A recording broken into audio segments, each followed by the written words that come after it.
All right, I'm going to show you the 10 key points of starting a new business for your new invention. So you start with your idea. You have a great idea for a new invention, and the first thing you're going to need to do is a survey. And what I mean by this is you're going to ask your friends, your family, people you know, first to be honest with you. You're going to say, please be honest with me. I really need to know if you think this is a good idea. And if you ask them to be honest with you, they will. Believe me, they will. And they're going to tell you, absolutely, this is a great idea. They say, no, I don't think this is a good one. And typically what I do is if I don't get a lot of good feedback, I move on and start another idea. But if they tell you, yeah, this is a great idea, this is something I would run with, yeah, absolutely, you're good to go. You want to go to the next step, which is a market study. And by this I mean you're going to get on the internet and you're going to search and you want to find similar products. You want to find blogs that talk about whatever type of product this is. You want to make, you want to see a lot of sites and blogs, because that indicates that there is a real market for this. If you don't find anything at all, you're going to have to do a lot more research and really ask yourself, is there a market for this? There's nothing out there.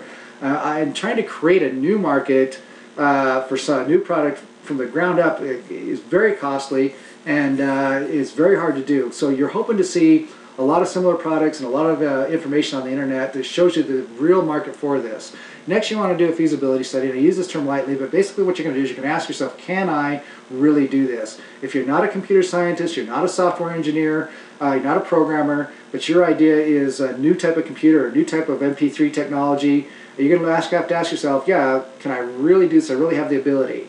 Now, most of you, if you wouldn't have the idea in the first place if you didn't have the ability to do it. But you really want to, you do want to ask yourself that question, can I do this? Now, you decide, yeah, absolutely I can do this. So you're going to have to design this. Now, a lot of you have designed your invention already. You've already made it, and it already works well. But if you haven't done that, you're going to want to design it out, and that's pencil to paper with an eraser, lots of erasers, because you're going to redesign, and this is free. So spend a lot of time on this until you and really design it out until you really feel like you got something that you can do. And then you're going to have to do a budget to make some prototypes. And your budget's going to have to be realistic. Depending on your invention, it could cost a few dollars, a few $100s, a few $1,000, depends. But you're going to say, okay, I'm going to make some prototypes, and it's going to cost me this much. And give yourself some wiggle room, because R&D, research and development, typically costs a little bit more than you expect. There's always unknowns in it. But do a budget and then decide, okay, can I make these prototypes? Okay, you got to make your prototypes. You need prototypes because you're going to have something to show people, especially your potential investors. Now, don't think that you can't make things because you don't have the ability to make them yourself. You'd be surprised at what you can do. If it's anything out of metal, you can take it to machine shops. Now, I've done this many times. You can just take pencil drawings. It doesn't need to be blueprints all engineered out. I've taken pencil drawings down to a machine shop and just kind of talk to them. Sit down with them. They'll sit down with you, and you just kind of show them what you want, and they'll help you go through the drawing, and they'll say, okay, we can do this, or how about this, and they'll work with you. And I've found machine shops just really absolutely wonderful and work with me. And I've had the most amazing prototypes made, fabricated from machine shops if it's made out of metal. Maybe you need plastic.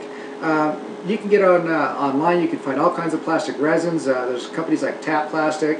They're two-part mixtures. You mix them together, and they come out plastic. And I've made molds out of clay. I've made them out of Play-Doh, and poured the resin in there, and it comes out. I got a plastic prototype that works really well. Depending on what you've got or your ideas, these same companies have rubber mixtures, and you mix two parts and you pour them into a mold. I've gone down to ceramics supply houses. I've gotten big blocks of clay, and I've made my molds, and I poured the rubber mixture in. And these companies have mold mixtures too.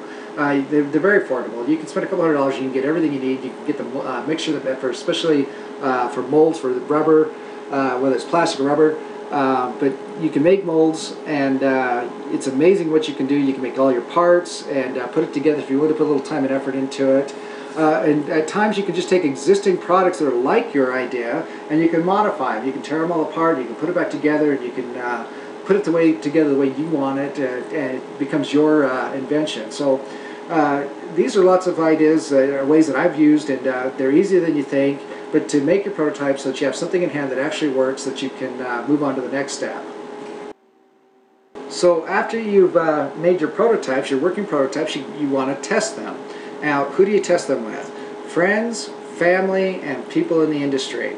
Now, I had a friend that made a new type of skateboard, and it was a wonderful design. And so he took it to the skate park That's what I mean by people in the industry. Took it to the skate park, had all the kids, skaters try it, and they said, well, actually, we need to make some adjustments. So he took it back to his garage, and he fixed it, and took it back to the skate park, back and forth, until finally he had something that was just really great product.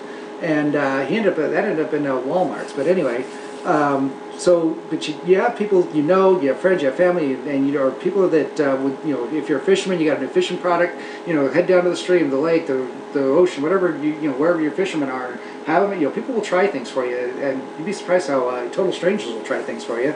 But test it so that you have the best product you can possibly have. Okay, so after you've tested it, now you got a great prototype, and now you're ready to get a manufacturer. And you can do this a few different ways.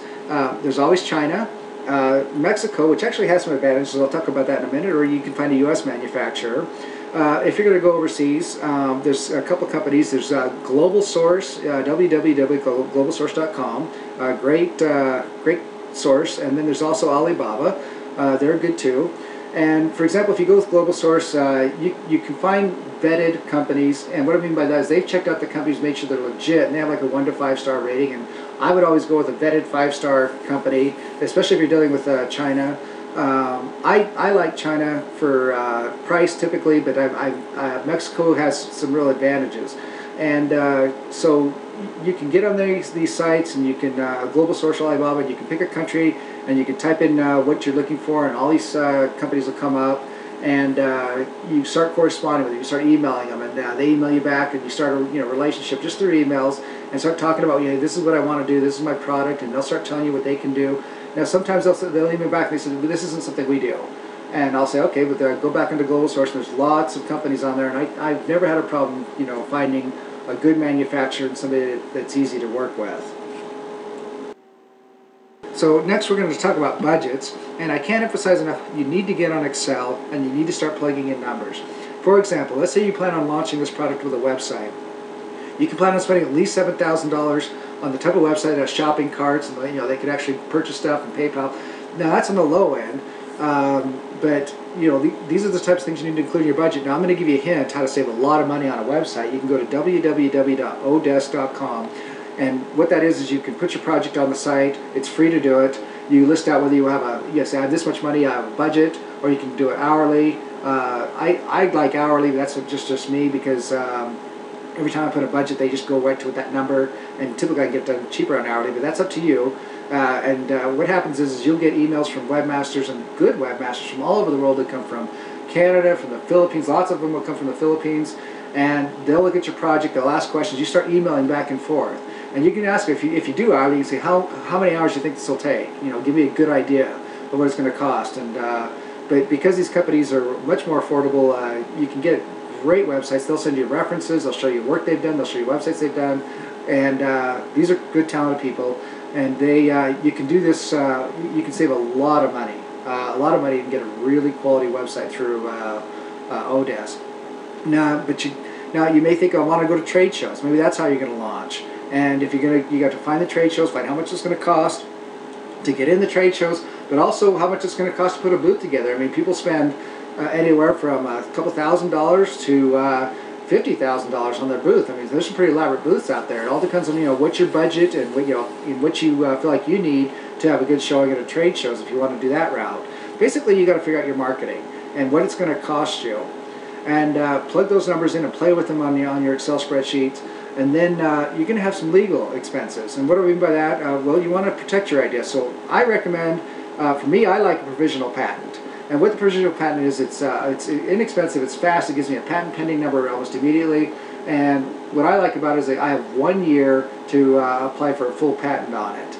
And but you may want to do the full patent. Now, I'm not promoting the site LegalZoom. I like LegalZoom because you can get down there and I can do it for, it's very affordable for my provisional patent. If you're going to do a full patent, most people recommend that you get a patent lawyer, which is going to, runs anywhere between, around $10,000 typically, but that's up to you, and that really depends on your area. I'm not a lawyer. I'll make that clear. I'm not a lawyer. I'm just telling you what I do. But I like the provisional patent because it's fast, get the patent pending number, and it's a lot more affordable in the beginning. I think I spent my last one about $400 and got that patent pending number, and I feel like I'm somewhat protected, for that first year until I kind of see how my product's going to do. you're going to want to do the incorporation, and you can. There's lots of sites out there that'll help you, do the incorporation if you want. I like to use them because these services, because they get me done quick, fast, and again they're about $400. And I personally do Nevada corporations for some tax advantages, and there are lots of companies that help do that, LegalZoom and other ones. But you're going to need to put in your budget for your incorporation, and you're going to need agreements, because when you get your investors, you're going to have to form some kind of agreement with them, and so they trust that hey, you trust basically for them to give you their money. And so then you're going to have to look at your inventory, and this is the reason we did went with and contacted a manufacturer first, because you need to know what the cost per piece is of your invention. If you have an invention that's only a couple cents a piece, or maybe $500 a piece, or thousands of dollars a piece, you need to work out. Okay, you got to figure out. I'm going to start with a trade shows, or I'm going to start with a website, and I think I'm going to sell 1,000 the first month. All right. Well, if they only cost you a few cents to make, well, you don't need as much money. If they cost you thousands of dollars to make, you need a lot more money. So you need to know from your manufacturer what your cost is going to be, plus shipping. Figure out all your hidden costs, and so you can plug in these numbers on what you're going to need to get your inventory.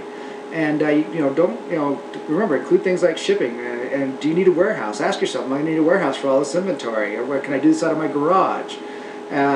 Just think of everything that can possibly cost you money, and then add some wiggle room in there for your budget. And this is the amount you're going to get from your investors.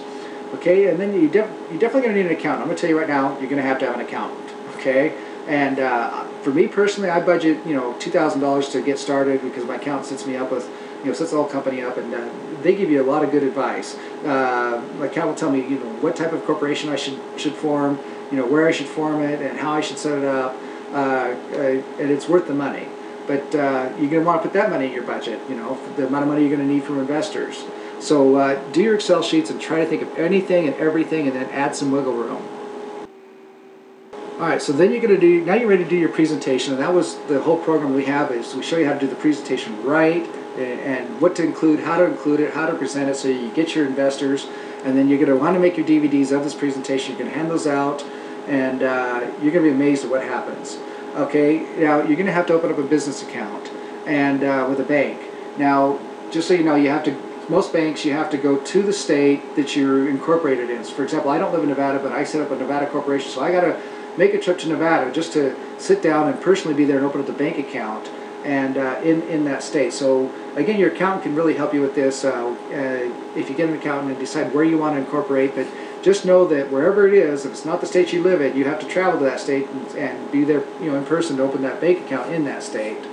Then after you have your bank account, you've got your investors, you got to collect your funds from your investors, and then I always open up the business bank account first, and then I tell them make the check out to X company, whatever, and that typically makes investors feel a lot more comfortable. That's just me. That's what I do. And then usually the site that that helps me, the service I use, whatever website whatever company helps me do the incorporation. They have certificates that show shares, and they're all already written out. I always print those up, and I say, okay, this company, we had this many shares total, and you purchased 1%, and so we gave you this many shares in this little certificate, and it gives it to them, so it makes it a little bit more official of how, so they feel comfortable that they've got something in, something in writing, something in paper that says they actually, have a percentage. Okay, so now you got to get your prototypes, and what I mean by this is these are from the manufacturer.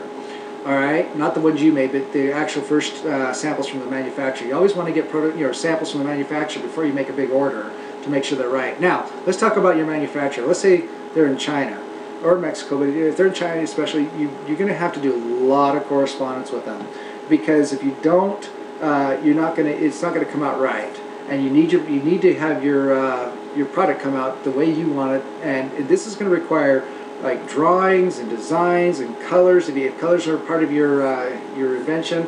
Now, what I mean by colors is, if you do it with China, they're going to say, what are the Pantone colors on this? And you're going to Google Pantone colors, and color charts are going to come up, and you're going to give them the numbers. You can see this is color number, and you're going to give them the number. I've gotten prototypes back, samples back from manufacturers, and they've been just all wrong, and I can only blame myself because I wasn't providing enough information to the manufacturer. These people want to do this right. They really do. And there's a language barrier, so I send drawings, I send designs. And when I say I send drawings, this is pencil and paper scanned in, and I'll send it to them, and then we'll talk about it. And there's Skype and emails. There's no reason in today's information age that you can't communicate with them enough to where you can get this right. And but just be thorough, because you really want to get this done right so that you're 100% satisfied with your invention, how it's being manufactured. Okay, so now you got to test these prototypes. So what's going to happen is they're going to send you X amount of samples, like 3 or 4 or whatever samples, and that's from the manufacturer, and you just have to make sure that they're right. The way you make sure they're right is now you're going to test them. And who are you going to test them with? Friends, family, and anyone else. You're going to, whatever your invention is, you're going to, whoever, I'll go back to the skateboard. He gets his prototypes back, his first samples back from the manufacturer. He's going to take them to the skate park, and he's going to have all the skaters use it. And it should be just perfect, because he spent all of his time communicating with them exactly what he wants. If it's not, okay, let's say there's some corrections that need to be made. Don't settle. Send it, let your manufacturer know, look, we need to make some corrections. I'm sorry, but I've got to fix this, because I've got to go to market with a good product. And don't hesitate to do that. But definitely test it. And whatever your invention is, some inventions may require just a few days at a skate park, whereas others may take a few weeks or months of testing. But definitely test it before you make an order, because you're going to make a big order. You want to get 10,000 items of your invention, and they're not good. That's a nightmare you don't want to go through. So really test these out until you're satisfied that this is a good product that your manufacturer made. So now you're ready to order your inventory, and timing is everything on this. And remember, I mentioned there were some advantages to Mexico. That the timing is the advantage. If you're dealing with China, for example, it's going to take 25 to 35 days to get your product when you place your order. So, for example, if you got to, and this is really guesswork in the beginning, and you kind of fine tune it as you get going, and you kind of see how your sales are. But let's say you expect to sell 1,000 of them the first month, and then you're going to need to reorder another 1,000. Well, if it takes 25 to 35 days, when do you order that next 1,000 so you don't run out of your inventory? And it all depends on your marketing strategy and how you plan to hit the market and such. But just remember that it's going to take you have to ask your manufacturer how long. It depends on your invention. Some inventions may take 3 months. Some may. But they're typically not going to be faster than 25 to 35 days. And you're also going to have to, they're going to say if you order this many, we can do it in 25 days. If you order this many, it's going to take 35 days. They'll tell you what it's going to take to get your product. And that means like from China to a port in the U.S. And then you got to get it from the port to wherever you are. And then you got to get it from you to your customer. So you really have to plan ahead and get you work with the manufacturer, get this information, and understand how long it's going to take, and how much time you have to reorder. That's going to make a big difference in your supply chain. So then you're ready for your launch. Now there's 2 types of launch: a hard launch and a soft launch. Your soft launch can be a small group, and you kind of introduce your product, and you kind of see how it goes, and how much the customer satisfaction level, and is the packaging right, all those kinds of things. By the way, your manufacturer typically will work with you on your packaging. I forgot to mention that. But so you're ready to do your big launch, and when I say your big hard launch, go big on this, because as big as you can and as big as you can afford, because this is you're telling the world, look, we got this great product, and here it is. I'm talking signs, banners, maybe a big party where you hand out free samples and lots of promotional material, because these are the people who are going to tell their friends, and they're going to tell their friends, and and you really letting the world know, hey, this is this great invention, this is a great product, and here it is, world. So after your launch, your main focus is going to be to promote this product. Now, let's say that you decided that you're going to launch this with a website. You've got to do internet marketing, and what that means is you got to drive traffic to your site. People got to know who you are and that you're there. You got to be listed higher on Google. Now, if you don't know how to do all of that, get on the internet. There's lots of people out there, lots of companies that know how to do that. They know how to drive traffic to your site, get you listed higher on Google, and when you're doing your budget, you got to talk to these companies and find out how much they're going to charge and what they're going to do for that, so that you make sure you have enough money in your budget, so and got enough money from your investors to do internet marketing if you're going to hire a company to do that. Or maybe you're going to start with trade shows. And remember, you got your budget numbers, and hit those trade shows hard. For some products, you can do press releases. Now, my very first success story, I was able to do press releases. I contacted the news stations and the newspapers, and they always came out. I had lots of news stories, newspaper news stations, lots of free publicity for my product, and that was a lot of fun. But not all products, not all inventions, you can't do that for everything. But if you do have it, remember, you can try and contact news stations. Depends on your product. But most important, and what's absolutely free and the best way to promote your product, is blogs, blogs, blogs. Now, way before your launch, you want to join these blogs that have anything to do with the type of industry that your product or your invention fits in.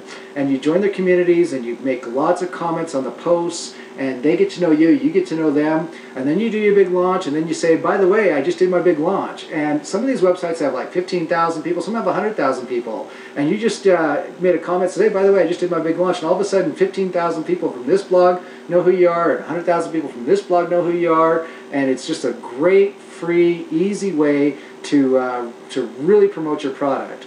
And so plan it out ahead, and after you do that launch, focus on promoting this product, and you're in business. And at this point, you're in business. You're off to the races. And I sincerely wish you all the success and even more. And get our presentation so you can get the money, learn how to get the money to get this thing started. And best of luck to you.